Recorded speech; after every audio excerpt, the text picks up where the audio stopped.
Saudara, pasukan Israel terus menyerang wilayah Lebanon Selatan. Serangan ditujukan ke sejumlah lokasi Hizbullah. Korban tewas mencapai 569 jiwa.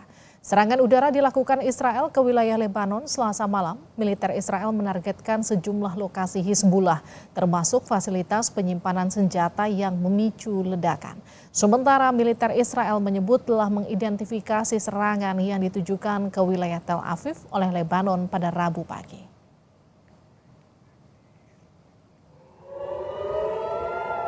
Militer Israel mencegat rudal yang diluncurkan Lebanon ke Israel Tengah pada Rabu pagi. Ini merupakan salah satu rudal yang menembus Israel dari Lebanon. Meskipun wilayah tersebut sering diserang oleh rudal yang diluncurkan dari Gaza pada awal perang, ketegangan antara Israel dan kelompok militan Lebanon Hizbullah terus meningkat selama 11 bulan terakhir. Kekhawatiran warga Lebanon terus meningkat. Jumlah korban tewas akibat serangan Israel di Lebanon naik signifikan. Tercatat hingga saat ini korban jiwa mencapai 569 jiwa. Sementara korban luka 1.835 jiwa.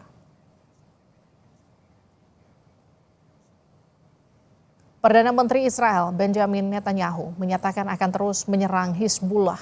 Militer Israel akan melakukan apapun untuk mendorong Hizbullah menjauh dari perbatasan Lebanon Israel.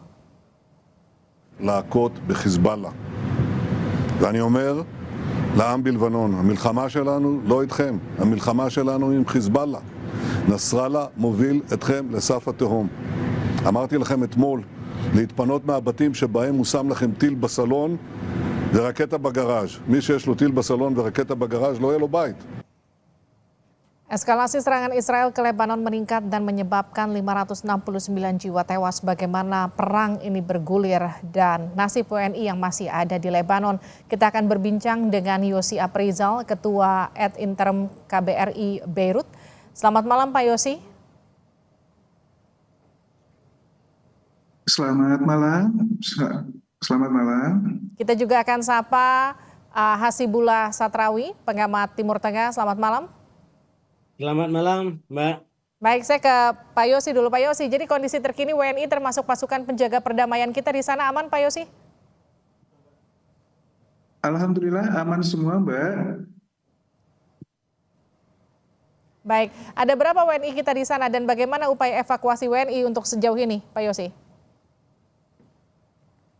Baik, pertama-tama mungkin kita sampaikan dulu bahwa pemerintah kita sudah sigap dalam menyikapi perkembangan karena tidak ada indikasi perbaikan kondisi. Kita sejak 4 Agustus sudah tetapkan siaga 1 dan kita sudah mulai berangsur melaksanakan evakuasi bagi warga. Itu sudah 3 gelombang. Total sampai saat ini sudah 25 orang warga negara Indonesia kita pulangkan ke tanah air. Nah, saat ini kami sedang mempersiapkan evakuasi berikutnya. Nah, di luar dari itu, saat ini kami mencatat masih ada 155 orang warga negara Indonesia yang berada di Lebanon. Ini sedang tentu kita akan terus pantau terus keberadaan mereka untuk memastikan kondisi mereka dalam baik-baik saja kondisi mereka. Baik, Pak Yosi, 155 ini sudah melapor ke KBRI di mana lokasi mereka, apakah kemudian berdekatan atau berpotensi berada di dekat lokasi serangan? Baik, mungkin kalau kita ingat kejadian beberapa hari lalu, intensifnya serangan dari Israel sampai terjadi pengungsian dari Lebanon Selatan, itu kita ada beberapa warga kita di Lebanon Selatan, 3 orang berhasil kita tarik ke Beirut, sekarang sudah kita amankan di shelter, masih ada tersisa 7 orang. 2 orang itu bekerja di badan PBB, kondisi mereka aman, ada satu di Unifil, ada satu di UNHCR, maaf. Ada satu UNHCR, satu di markasnya Unifil, kemudian 5 orang lagi itu ada 1 ibu dan 4 anak yang kebetulan menikah dengan warga Libanon, itu pekerja di kontingennya Spanyol dan kondisinya mereka juga baik untuk yang di Lebanon Selatan. Okay. Kemudian yang lain tersebar, mayoritas itu warga negara kita yang menikah dengan warga negara setempat dan juga pelajar. Pak Yosi, kemarin kan juga sempat ada informasi bahkan ada 2, koreksi saya datanya kalau salah, anggota PBB yang juga bahkan ikut jadi korban di Lebanon sana. Sementara tadi Anda sebutkan juga kan ada warga negara kita yang juga ikut bekerja di PBB di sana. Bagaimana kemudian sebetulnya pola penyerangan di sana? Apakah kemudian kita bisa memastikan bahwa warga negara kita yang berada di sana pasti akan aman? Tentunya kita terus mengingatkan, terus menghimbau mereka untuk tingkatkan kewaspadaan, amati perkembangan kondisi yang terjadi di sekitarnya, dan juga terus melaporkan keberadaannya kepada kami agar apabila diperlukan kami siap memberikan bantuan dan kami juga memberikan kita menyiagakan hotline sehingga anytime warga negara kita bisa menghubungi untuk kita berikan bantuan. Tapi artinya evakuasi menyeluruh masih belum perlu dilakukan ya Pak Yosi ya? Tentu kita sedang koordinasi lebih erat, kita sedang koordinasikan dengan Kementerian Luar Negeri, Kementerian Pertahanan, dan juga instansi-instansi terkait lain untuk langkah-langkah lebih lanjut. Tapi tentu evakuasi kita masih terus berjalan, kita terus upayakan yang tentu ada beberapa kendala di lapangan, contohnya seperti saat ini, kondisi saat ini itu mengganggu penerbangan. Sejauh ini banyak penerbangan yang sudah tutup, nah ini juga menjadi kendala kita untuk melakukan evakuasi. Kita masih koordinasikan dengan kementerian terkait. Baik, Pak Yosi, sebelum saya ke Pak Satrawi ya, ini kita kan punya pasukan perdamaian yang ada di Lebanon, jumlahnya ada cukup banyak ya Pak Yosi ya. Adakah informasi kemungkinan untuk penarikan pasukan kembali ke Indonesia atau seperti apa sejauh ini? Baik, tentu skala yang digunakan oleh UNIFIL itu berbeda dengan skala yang kita gunakan. Kita sipil, mereka di kemiliteran, tapi tentu mereka sudah menyiapkan juga selain KBRI menyiapkan rencana kontingensi untuk warga, mereka juga sudah punya rencana kontingensi sendiri untuk penarikan pasukan apabila sudah benar-benar kondisi darurat tidak memungkinkan adanya keberadaan pasukan kita di sana. Nah ini selama ini kita koordinasi erat, kita saling dukung baik untuk monitoring maupun in case ada warga kita yang membutuhkan. Baik. Saya ke Mas Satrawi, ini kan serangan yang disebut paling mematikan setelah tahun 90. Apa yang kemudian terjadi saat ini? Anda melihat eskalasinya masih akan membesar, Mas? Ya, Mbak Livi dan Mas Yosi, saya di awal ini ingin menyampaikan beberapa catatan sebagai pengantar umum bagi kita semua. Yang pertama, bahwa intensitas serangan sekarang ini terjadi setelah tanggal 17 September kemarin, yang secara pribadi saya mengatakan itu bisa menjadi pembeda dari serangan-serangan sebelum 17 September dengan serangan-serangan setelah 17 September.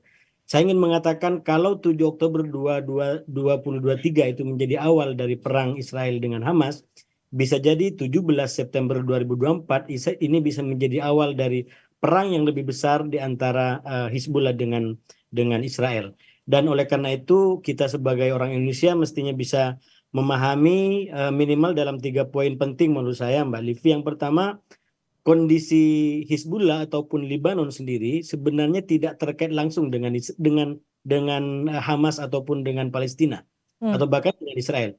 Jadi ini konteksnya berbeda sekali. Walaupun memang alasannya adalah sama, alasan solidaritas dan alasan karena politik penjajahan Israel.